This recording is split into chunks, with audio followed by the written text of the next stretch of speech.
You. नमस्कार दर्शकों, आप देख रहे हैं पंजाब केसरी और आज हमारे साथ है बलवंत सिंह मनकोटिया और राजेंद्र सिंह ताज। दर्शकों, आप सबको बताते चलूं कि आज 134 दिन से ज्यादा हो चुके हैं डेली वेजर हड़ताल पर। और दिलचस्प बात यह है कि जैसे रिजर्व कैटेगरी के लिए या पीएम पैकेज कैटेगरी के लिए बीजेपी ने कमेटी कॉन्स्टिट्यूट की थी, वैसे ही डेली वेजर्स और रैबरेज से रैबरेज रात के लिए भी कमेटी गठित की गई है। हम बात करेंगे डेली वेजर्स के लिए, तो उस कमेटी को हेड करेंगे श्यामलाल शर्मा, जो पहले पीएचई मिनिस्टर, लेकिन उनके सदस्य जो है बलवंत सिंह मनकोटिया हैं। बलवंत सिंह मनकोटिया बड़े फायरब्रांड नेता है, इनसे उम्मीद भी है कि खुल करके जो तजवीज ये देंगे उन पर सरकार सुझाव जो देंगे उन पर सरकार गौर भी करेगी। मनकोटिया साहब, आपका स्वागत है। आपको एक बहुत बड़ी जिम्मेदारी दी गई है, अगर खाली पीएचई डेली वेजर को छोड़ो तो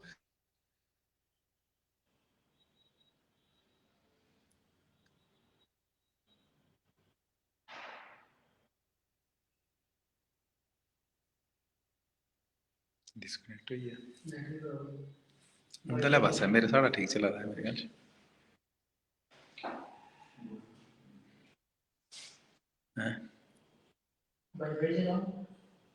नहीं ये ठीक है मेरे ला भाई।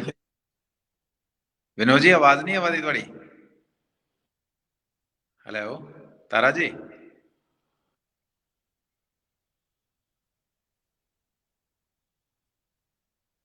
हेलो मनकोटी साहब, आपको आ रही है? नमस्कार।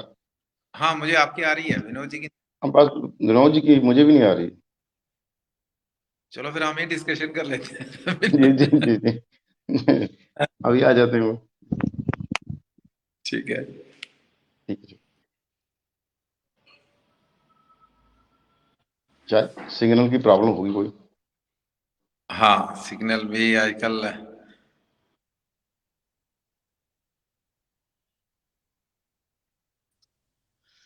मनकोटिया साहब, आप मेरी आवाज आ रही है आपको? बहुत बढ़िया। जी जी अभी आई। जी जी जी, मनकोटिया साहब, मैंने यह कि बड़ा दायित्व भारतीय जनता पार्टी ने आपको सौंपा और मुझे लगता है कि आप फायरब्रांड नेता है और ये डेली वेजेस भी ऐसी ही उम्मीद करते हैं कि आप जैसे लोग इस कमेटी में हो। और क्या मॉडस ऑपरेंडी रहेगी, किस तरीके से आप इसको सॉर्ट आउट करने का प्रयास करेंगे? एक्चुअली मैं 2 दिन से कश्मीर था, कल रात को पहुंचे और रात को आने के बाद मेरी सबसे पहले टेलीफोन पे बात हुई श्यामलाल शर्मा जी जो चेयरमैन है इस कमेटी के। जी वो हिमाचल में है और पार्टी ने अभी जिम्मेदारी हिमाचल की दी है और उन्होंने कहा कि जल्द ही मैं वापस आता हूँ और एक मीटिंग चल, पहले तो हमारी पार्टी मेंबर्स के और बाकी मेंबर्स जो हैं श्यामलाल चौधरी जी जो फॉर्मर मिनिस्टर हैं उनके साथ, जी जी प्रयार जी के साथ, अभिनव जी के साथ कल शाम को बात हुई है। जी और चूंकि इंतजार अभी लाल जी का चेयरमैन और हिमाचल में है, जी जैसे ही आते हैं पहले अपनी जो कमेटी है कमेटी पर बैठ के एक मीटिंग करेंगे और उसके बाद हमारा ये रहेगा कि हम स्टेक होल्डर्स जितने भी हैं इनके साथ भी एक बैठक करेंगे। और चूंकि हमारा हमारा जो ड्यूटी ये है कि हम एक प्रॉपर जो है एक रिपोर्ट जो तैयार करें जिसमें जितने भी स्टेक होल्डर्स हैं, जितने भी जेन्युइन इश्यूज हैं, जिसके भी जेन्युइन इश्यूज हैं, उन सभी जी का एक जी आवाज जी आवाज आ जी, रही है। बिल्कुल आ रही, बिल्कुल आ रही, तो बिल्कुल आ रही। वो एक सारा डाटा कलेक्ट करके और एक प्रॉपर वे से एक बेहतर तरीके। अभिनव जी हमारे लीगली साउंड है, वो एडवोकेट हैं, तो लीगल जो है तरीकाकार है वो उनसे करेंगे। श्याम जी, दूसरे श्याम जी मिनिस्टर रहे हैं, परिहार जी मिनिस्टर रहे हैं, उनके पास जो तजर्बा है। और बाकी जितने स्टेक होल्डर्स हैं, क्योंकि ये तो 5 मेंबर्स का तो नाम है लेकिन ये सारे मेंबर होंगे और सभी की राय ली जाएगी और कोशिश करेंगे। और क्योंकि डेली वेजर्स जितने भी साथी हैं, हमारे छोटे भाई हों, बड़े हों या हम उम्र हों, तो ये जी जानते हैं कि हर स्ट्रगल में, हर मूवमेंट में, हर आंदोलन में, हर धरने में, हर भूख हड़ताल में हम कंधे से कंधा मिला के इनके साथ खड़े रहे हैं और इनको यकीन दिलाते हैं जो हमारे हाथ में है हम तो पूरा बेस्ट पॉसिबल, जो भी बेस्ट पॉसिबल हो सकेगा तो हम कोशिश करेंगे कि वंस फॉर ऑल जो है इनका इशू इसको सेटल किया जाए। ताजी, आप क्या कहेंगे? एक उम्मीद जगी है क्योंकि भारतीय जनता पार्टी सिंसियर लग रही है इस इशू को लेकर के। देखिए विनोद जी, आपका और मनकोटी साहब का शुक्रिया, बहुत बहुत आपने टाइम निकाला और इस जरूरी इश्यू पे जो इंसानी मुद्दा है इसको सियासत की नजर से ना देखा जाए। जी मनकोटी साहब हमारे साथ करीब 2011 से लेकर 14 तक लगातार टच में रहे और श्यामलाल जो मंत्री साहब हैं, श्यामलाल शर्मा जी, उनके पास भी बड़ी बार हमारे साथ गए। तो इनको केस समझने की जरूरत नहीं, जैसे ये कह रहे हैं हम लीगल और इनको हर चीज पता है। और जी श्यामला शर्मा जी को सारी चीज पता है कि हम लोग कैबिनेट सब कमेटी ने 2014 में जो जी 60,011 लोग अथेंटिकेट किए थे उसमें से ले का पोर्शन निकाल दो तो और कम हो जाता है, पीडीडी का निकाल दो और कम हो जाते हैं, और जो साथी हमारा 60 साल का रिटायर होकर चला गया उसको भी निकाल दो और कम हो जाता है डाटा। उसके अलावा जो साथी डिप्रेशन की वजह से, सरकार की जो लिंगरा नीति की वजह से सुसाइड कर गए, उन सबको निकाल दो। आज की डेट में डाटा 40,000 के करीब है, जिसमें जी बड़ा जो मेजर शेयर है वो पीएचई डेली विजिट का है, चाहे उसमें 20,000 करीब जम्मू के हैं और 9,600 करीब कश्मीर के हैं। जी बताने की किसी को भी जरूरत नहीं है। जो 60,011 लोग अथेंटिकेट किए थे, जिसमें सभी चीफ इंजीनियर ने और सब डिपार्टमेंट हेड्स ने लिख के दिया था वो कैबिनेट सब कमेटी को, उसके आधार पर श्यामला चौधरी साहब जब मंत्री थे एक एसआरओ 520 बना। तो मैं जी मनकोटी साहब से ये भी रिक्वेस्ट करूंगा कि जब आप कमेटी की मीटिंग बैठे तो जो बीजेपी पीडीपी कोalition सरकार के टाइम जो एसआरओ 520 बना, जिसको हम लूला लंगड़ा और एसआरओ कहते हैं, उस एसआरओ के तहत क्यों इंप्लीमेंट पीएचई पे नहीं किया गया, इन सब चीजों पे गौर की जाए। अगर हमारी डिमांड एसआरओ 64 थी तब भी, जब जी श्यामला चौधरी साहब मंत्री थे, जितनी बार हम उनसे मिले उन्होंने कहा जो आप कह रहे हो बिल्कुल ठीक कह रहे हो। और अगर 94 से पहले एसआर 64 इंप्लीमेंट होता था, और थोड़े दिन पहले ले वालों ने भी एसआर 64 को लेकर जो 94 से पहले केस हैं उनका डाटा मांगा, तो हम ये कहते हैं अगर पीडीडी में आप एसआर 381 को जिंदा रखे हो तो पीएचई के लिए भेदभाव नीति क्यों? ये नीति नहीं होनी चाहिए। जो 3 लोग इसमें इन्वॉल्व हैं वो पहले 2014 से पहले एमएलए रह चुके, जैसे मनकुटी साहब हैं, ये 2 बार रहे हैं, और तकरीबन हमारे साथ 15-20 बार सेक्टर गए हैं। चाहे पवन कोतवाल साहब मिशन सेक्रेटरी थे, उनके पास भी हमारे साथ जी गए, जी इनके जी उदयपुर के साथी थे। जी श्यामला जी शर्मा साहब मंत्री थे। उसके बाद जी 14 में के बाद जब श्यामला चौधरी साहब बने, उनके पास हम कम से 20-25 बार गए। उन्होंने कहा हम आपका मसला हल जी करने जा रहे हैं। डॉक्टर जी निर्मल सिंह साहब को भी मिले थे, और द्राबू साहब ने जी उस टाइम जब हमने ये बोला कि एसआरओ 520 एक लूला एसआरओ है, जी इसको जो चीज हमें चाहिए थी वो इसमें नहीं है। जो आप इसमें दे रहे हो वो एक प्राइवेट लिमिटेड कंपनी, कोई भी लिमिटेड बड़ी कंपनी होगी प्राइवेट, जी जी उसमें जो जी चीजें दी जाती हैं वो इसमें जी है। तो उन्होंने जी तब कहा यार एक परेशानी जो आपको मंथली जी वेज टाइम से नहीं मिलती या बाकी चीजें, मैं उससे निकाल के आपको स्ट्रीमलाइन कर रहा हूँ। अगले बजट में मैं आपको जितनी आपकी जो खदशात हैं, जितनी आपकी जो आप चीजें बता रहे हो उसको क्लियर किया जाएगा। लेकिन बदकिस्मती है कि वो उस टाइम फाइनेंस चेंज हो गए, जो दूसरे उनके जी बाद आए तो उन्होंने उस पर जी शायद काम बिल्कुल नहीं किया। तो मेरे जी कहने का ये मतलब है कि मनकोटी साहब 20-25 साल से हम लोग वेट कर रहे हैं। अगर आप लोग बने हो तो कमेटी का हिस्सा हो, तो मेरे ख्याल में डेली वेजरों को जितना अपना केस पता है उससे ज्यादा आपको हमारा पता, आप हमारे पार्टनर पर्सन हमेशा रहे चलिए हो, तो चलिए आपसे ज्यादा चलिए उम्मीद है, चाहे वो इलेक्शन राजेंद्र से जी, पहले मैं होगी या इलेक्शन। मनकोटिया साहब से जानना चाहता हूँ। मनकोटिया साहब, लास्ट कैबिनेट में इनका मसला रखा गया था, आप सब जानते हैं, 2014 की बात कर रहा हूँ, तब की कैबिनेट में रखा गया यह मसला। आप भी जानते हैं, मैं भी जानता हूँ कि रेगुलर एम्प्लॉयज ने दो मुद्दे आ गए। एक तो 58 से 60 साल एज कर दी जाए, या फिर इनको रेगुलराइज कर दिया जाए। जो रेगुलर एम्प्लॉयज थे उन्होंने अपनी एज 2 साल बढ़ा दी और इनका मसला वैसा का वैसा ही बना। पूरा मसौदा तैयार है, मुझे लगता है कि आपने पढ़ा भी होगा, और आप, मुझे लगता है जैसे डेली वेजेस राजेंद्र जी कह रहे हैं, आप उनसे बेहतर जानते हैं। मुझे लगता है कि आप जैसे लोगों से बड़ी उम्मीद रहती है, और खासतौर पर डेली वेजेस को बड़ी उम्मीद है। देखिए बिल्कुल ठीक कहा कि राजेंद्र जी और इनकी टीम जो है ये लगातार, मैं कहूँगा कि लगातार 12-15 वर्षों से लगातार इनकी टीम पूरे जबरदस्त तरीके से संघर्ष कर रही है, और बड़ा बेहतर तरीके से अपने केस को इन्होंने प्लीड भी किया। लेकिन ठीक कहा कि जब देने की बारी आई तो उन्होंने मतलब ये कहा कि अब इनका जो है इनको रेगुलराइज करने की बात है इसमें, ये भाई एक तो शुरुआत कर देते ना, एक बार जी शुरुआत हो जाए। जब भी कोई कानून बनता है तो समय के अनुसार उसको बदला जाता है, कि लोकतंत्र यही है, सरकार यही होती है लोकतंत्र में, कि आज कानून बना 15 साल बाद उसमें चेंज करने की जरूरत है, 5 साल बाद चेंज करने की जरूरत है, तो कैबिनेट है, सरकार है, असेंबली है, करे चेंज। तो मतलब दिया ही नहीं, सिर्फ लॉलीपॉप दिया ना इनको हमें। जी तो मैं अब पिछला मैं किसी को एलिगेशन या काउंटर एलिगेशन लगाऊंगा, लेकिन मुझे ये लगता है कि आज की डेट में भारतीय जनता पार्टी की पूरी जो है जम्मू कश्मीर की जो पूरी टीम है, ये पूरी सिंसियर है कि इन साथियों का जो है, हमारे डेली वेजर भाइयों का जो है, इस इशू को वंस फॉर ऑल सेटल किया जाए। जैसे जिंदर जी बोले थे लीगल लीगल से आपका नहीं, मुझे पता है आपका तो हर मसला हमें पता है, लेकिन बाकी डिपार्टमेंट के अंदर भी हैं। जैसे आपके डिपार्टमेंट में तो आप तो लगातार संघर्ष कर रहे हैं, लेकिन बाकी डिपार्टमेंट, किसी डिपार्टमेंट में हो सकता वही 1500 डेली वेजर, किसी में 2000 हो, किसी में 800 हो, तो वो बेचारे 300 सड़क भी पे है, भी 400 भी है। कुछ इश्यूज हैं। तो चूंकि अभी सारी डेली वेजर्स का करना है, मेजर पार्ट तो आपका ही है, लेकिन जी। सभी लीगल भी जो है चीजें डिस्कस, मैं उस संदर्भ में कह रहा था। तो आपका तो ऑलमोस्ट ब्लैक एंड व्हाइट है और सभी को पता है। मुझे लगता है चूंकि सचिवालय के अंदर एक छोटा सा मुलाजिम होगा या बड़ा अधिकारी हो, सभी को मालूम है। और करीब करीब जितने भी कमिश्नर सेक्रेटरी हैं, चाहे आज वो किसी डिपार्टमेंट में बैठे हैं या दूसरे में बैठे हैं, करीब करीब आपके मसले को वो बड़ा बेहतर तरीके से जानते हैं और सभी को पूरा आइडिया है। तो बस यही है कि सिंसियर एफर्ट हमारी होगी, चूंकि अब ये जानते हो कि गवर्नमेंट की कमेटी नहीं है, ये कोई गवर्नमेंट ऑर्डर नहीं है, ये एक पार्टी की तरफ से कमेटी बनाई गई है। और जो पार्टी की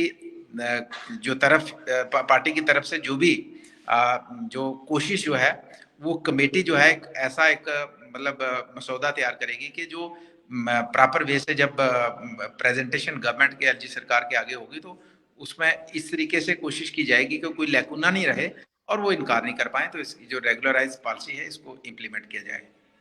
या इसमें ताज साहब मुझे जी सैलरी का बहुत बड़ा है, पेंडिंग का है, मिल नहीं रही है, तो बड़े सारे इश्यूज सारे क्लब करके जो भी है। जी ताज साहब, मुझे लगता है आपको कुछ उम्मीद जगी है।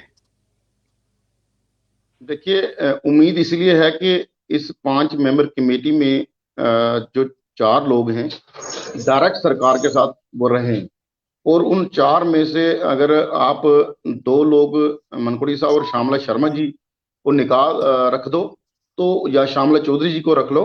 परिहार साहब ने कभी नहीं बोला कि 200 500 बायोमेट्रिक का जो तमाम बीजेपी के छोटे बड़े नेता बोलते हैं हमने ये करवाया। अगर आपने 14 के करवाया तो 14 में आपने मैनिफेस्टो में ये चीज रखी थी कि आप हमें वोट कीजिए।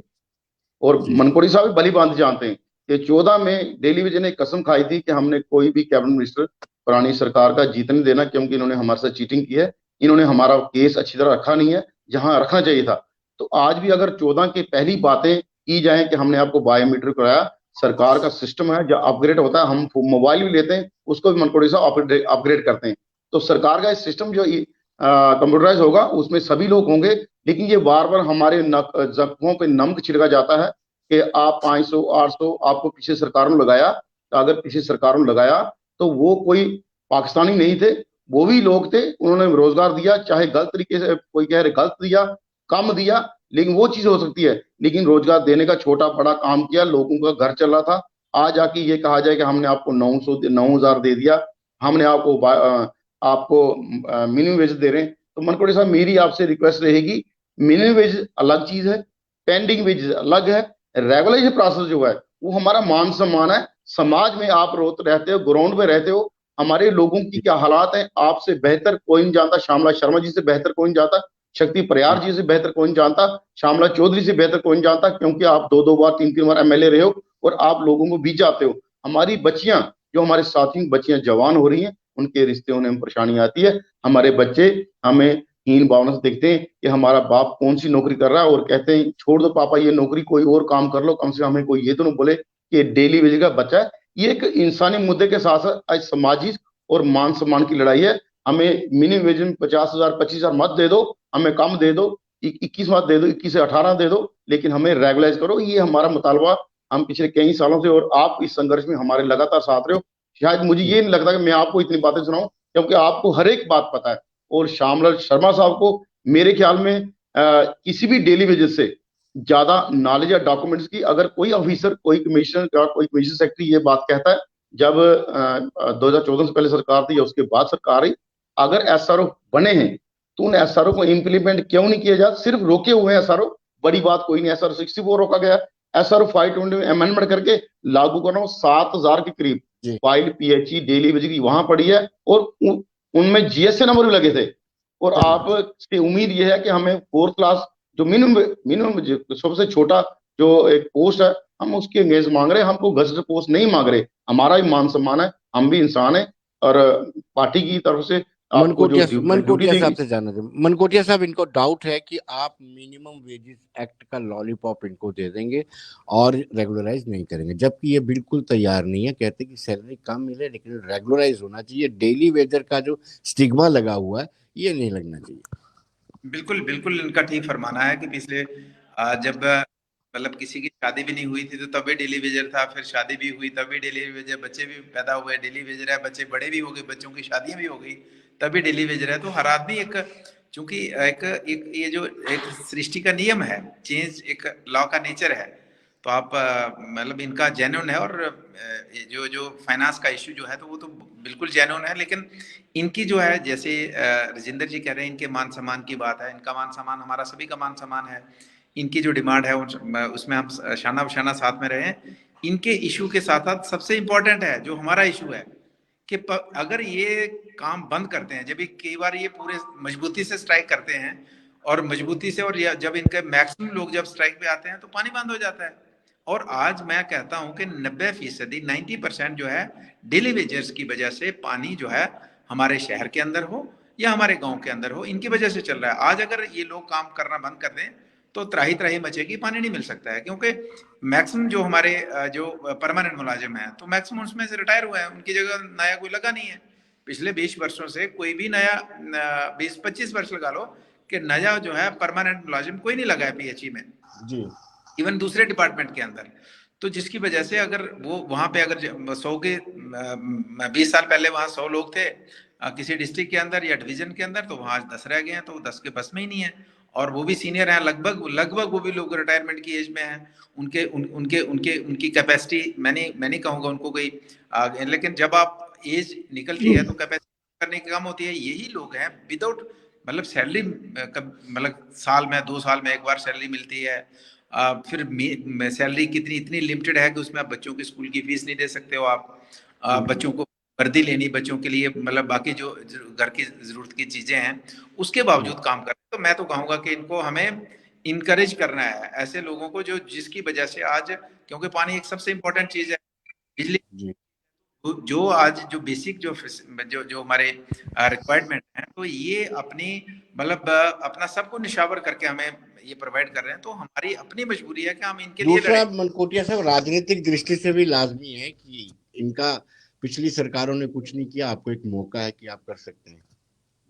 जी जी बिल्कुल। देखिए मैंने कहा कि हमारे पास जो कमेटी जो बनी है उसके उसके जो दायरे इख्तियारात में है, तो उसमें इनको ये यकीन दहानी दिलाएंगे कि 1% भी, क्योंकि वो हम कोई बात में बैठ के नहीं बनाएंगे रिपोर्टें, सभी साथियों के साथ बैठ के जी इनके जो कोर ग्रुप है इनके साथ बैठेंगे, दूसरे जो डेलीवेजर हैं दूसरे उनके कोर ग्रुप के, क्योंकि हमें तो कोई ऐसे बंद कमरे में अपना फैसला तो लेना नहीं है। इनके साथ जो इनके हित में फैसला होगा तो इनके साथ बैठ के हर चीज शेयर करके, हर चीज साझा करके, और उसके बाद ही हमने रिकमेंड करना है, ताकि कोई भी आदमी जो है अपने हक से वंचित ना रहे। तार साहब, आपको लगता है कि हमेशा आपकी ये शिकायत रहती है कि जो स्टेक होल्डर्स हैं उनको विश्वास में नहीं रहता, लेकिन मनकोटिया साहब ने कहा है कि आपके साथ मिलजुल करके ही मसौदा तैयार किया जाएगा। अच्छा लगता है। एक तो पीएचई, हाँ बिल्कुल, ये ठीक कह रहे हैं कि अगर जो हम लोग स्ट्राइक पे जो संघर्ष पे हैं उन लोगों से जरूर बात करके उनकी जो एडवाइस है, जो इनका प्रपोजल वो जरूर रखना चाहिए इनको कमेटी में। पीएचई वाले डेलीवरी स्ट्राइक पे हैं, इरिगेशन हमारे भाई स्ट्राइक पे हैं, स्टेट डिपार्टमेंट के हैं, और भी लोग स्ट्राइक पे थोड़े दिनों में जाने वाले हैं। हमारी तकरीबन सबसे चर्चा हुई, और हमारा कह लीजिए कि हमारा मार्गदर्शन लेने वो साथी आते हैं। लेकिन आज का जो पर्टिकुलर मैं कह दूं 31 अक्टूबर का, आज हमारे बहुत से डेली वेजर रिटायर हो गए जिन्होंने कोविड में अपनी जान हथेली पे रखी। जिन लोगों का, हम पीएचई वालों का, मनकोटी साहब, और पीडीडी वालों का, और हेल्थ वालों का, पुलिस का, और म्यूनसिपैलिटी वालों का, ये जो 3-4 डिपार्टमेंट है इनका रीबर्थ हुआ, दोबारा जन्म हुआ है। हम लोगों ने अपनी जान हथेली पे रख के उस टाइम इंसानियत की सेवा की। और आज अगर किंतु परंतु दिस दैट किया जाए तो उसमें बड़ा अफसोस लगता है। और स्पेशली मैं आपसे आग्रह करूंगा, आप अपनी पार्टी के अंदर बैठते हैं, हम आपको डायरेक्शन नहीं दे सकते, लेकिन आग्रह कर सकते हैं कि उन पढ़े लिखे साहिबान को, मेंबर्स को ये कहिए कि वो पिछला 20 साल का राग अलापना ना करें। वार वार एक ही चीज पे करते हैं कि मिनिमम वेज, या हमने बायोमेट्रिक कराया, या ये पिछले दरवाजे से लगे। ऐसी कोई चीज नहीं है। अगर किसी को कोई शक शुबा है तो श्यामला शर्मा जी के पास कैबिनेट सब कमेटी की रिपोर्ट है, वो आपके पार्टी के सीनियर वाइस प्रेसिडेंट है, वो सबको ब्रीफ कर सकते हैं। और कोई भी अपना साथी जिससे उम्मीद होती है, अगर वो ये बोले कि ये ऐसे लगे हमने इनके लिए इतना किया, तो देखिए मनकोटी साहब, आप ही एमएलए थे, 2007 में 2100 मिलता था, जिसको हम 70 रुपये दिहाड़ी कहते थे। उसके बाद दिहाड़ी 110 रुपए, फिर उसके बाद दिहाड़ी हुई 125 रुपए, फिर दिहाड़ी हुई 145 रुपए। तब तक बीजेपी सरकार में तो नहीं थी। दिहाड़ी अगर महंगाई होती है तो दिहाड़ी बढ़ती है। मिनिमम वेजेस जिसको कहा जाता है, हमने हमारी जो डिमांड है, अगर यूटी बनाया तो यूटी का रेट दिहाड़ी दी जाए। पांचवी चौथी हमारी डिमांड जो साथी ड्यूटी के दौरान, उसको हम शहीद कहते हैं, जिसकी डेथ हो जाए, ड्यूटी के दौरान डेथ हो जाए, उसके परिवार को उसका जो बैलेंस बनता है वो भी नहीं दिया जाता। इससे बड़ी ह्यूमन राइट वायलेशन क्या होगी? कम से कम 15 लाख उसको स्पेशल असिस्टेंट दिया जाए। और जो साथी, जो आज मेरे साथी 60 साल के रिटायर हो घर, लोग मुंह छुपा के घर जाते हैं। रिटायर होता आदमी गाजे बाजे के साथ घर जाता है, बड़ा खाना करता है, 25-30 लाख उसको मिलता है। हमारे साथी को उसका पेंडिंग नहीं मिलता। और हम क्या क्या बताएं, अपनी कमीज उठा के अपना पेट नंगा करके क्या बताएं? क्योंकि आप सभी लोग समाज में रहते हो, समाज का हर वर्ग पीएचई डेली वेज खास उसको जानता है। उसने रेड जोन, ऑरेंज जोन में हर जगह काम किया, अपने बच्चों की, अपने परिवार की परवाह नहीं की। और 3-3 4-4 महीने हमारे साथी काम पे नहीं गए। मैं स्पेशली आपको उधमपुर की बात करूंगा। उधमपुर का आप जो मेन स्टेशन है आप जानते हो, सलमे स्टेशन है। अगर हम साथियों को यहाँ से डायरेक्शन दें कि उस वहां पे काम छोड़ दो, पानी बंद करने की जरूरत नहीं है, सिर्फ हम उनको कहें काम छोड़ दो, आपको जम्मू पूरा उधमपुर टाउन जो है पानी से बिल्कुल वंचित हो जाएगा। लेकिन हमारी वो भावना नहीं है। तो हम ही ये कहते हैं, आप सरकार को समझाइए कि सरकार उस तरफ ना जाए। हमने सिर्फ 17 अक्टूबर को एक नमूना दिखाया था कि सरकार के ऑफिसर हमें ये बताएं कि किंतु परंतु, तो हमने सिर्फ ये बताया था हम टकराव की तरफ जी जा सकते हैं। तो जी। हमारी जो देवकाम साहब से बात हुई थी 19 अक्टूबर चलिए। को, तो हमें उम्मीद है कि अगले 1-2 दिन में उनसे मीटिंग जी जी होगी। क्योंकि जी। देवकाम साहब जो रोजगार मेला था उसमें बिजी थे, तो 1-2 दिन में उनसे जो मुलाकात, जो हमने प्रपोजल दिया है गवर्नमेंट की तरफ से, कौन सी कमेटी बनती है, चलिए तो ये सब ताज लोग साहब, मिलकर हमारा चलिए भला करें। चलिए चलिए ताज साहब, आखिरी सवाल मनकोटिया साहब, एक मैसेज, एक संदेश दे दीजिए, ये भी बड़ा पॉजिटिव सा संदेश हो, क्योंकि ये 134 दिनों से लगातार संघर्ष पर है। आपसे बड़ी उम्मीद है, यानी आपकी इस टीम से बड़ी उम्मीद है। देखिए, बिल्कुल ठीक है, इनकी उम्मीद जेन्युइन है। उम्मीद होनी भी चाहिए, क्योंकि आज बेशक आज जम्मू कश्मीर के अंदर इलेक्टेड गवर्नमेंट नहीं है, लेकिन कहीं ना कहीं केंद्र सरकार की जब डायरेक्शन होगी, जम्मू कश्मीर की सरकार भी, मुझे नहीं लगता है कि उसको इनकार कर सकती है। तो जैसे रविंदर रैना जी ने मुझे 4-5 दिन पहले टेलीफोन पे बात करी थी, मैंने कह रहे जी ऐसे ऐसे कमेटी एक पार्टी की तरफ से कंस्टिट्यूट की जा रही है, और आपको भी मेंबर के लिए राय साथियों ने रखी है। मैंने कहा बिल्कुल रखिए, लेकिन एटलीस्ट कमेटी बने तो उसका कोई रिजल्ट आना चाहिए। हमने उनको भी यह कहा था कि अगर कमेटी बनानी है तो उसका रिजल्ट आना चाहिए। ये पहले की सरकारों की तरह कमेटियां बने और फिर वो डस्टबिन में चले जाए रिपोर्ट, तो उसका कोई फायदा नहीं है। तो उन्होंने उस टाइम भी कहा था कि डेफिनेटली बड़ा सिंसियरली पूरी पार्टी की टीम जो है केंद्र सरकार में, जो बड़े हमारे मंत्री हैं, बड़े पार्टी के लोग हैं, वो भी सिंसियर हैं, और मुझे लगता है उन्होंने सभी विचार करके ही ये फैसला लिया है। और हमें पूरा यकीन है कि इस बार जो है ये इनका जो डेली और लेडी वेजर्स का जो इशू है इसको सेटल किया जाएगा। मनकोटिया साहब, बहुत बहुत शुक्रिया आपका, रविंदर जी आपका भी बहुत बहुत शुक्रिया, और उम्मीद करते हैं दबेंगे नहीं, झुकेंगे नहीं, पॉलिसी नहीं तो घर वापसी नहीं, अभी नहीं तो कभी नहीं। चलिए ठीक है, थैंक बहुत यू। बहुत शुक्रिया, धन्यवाद।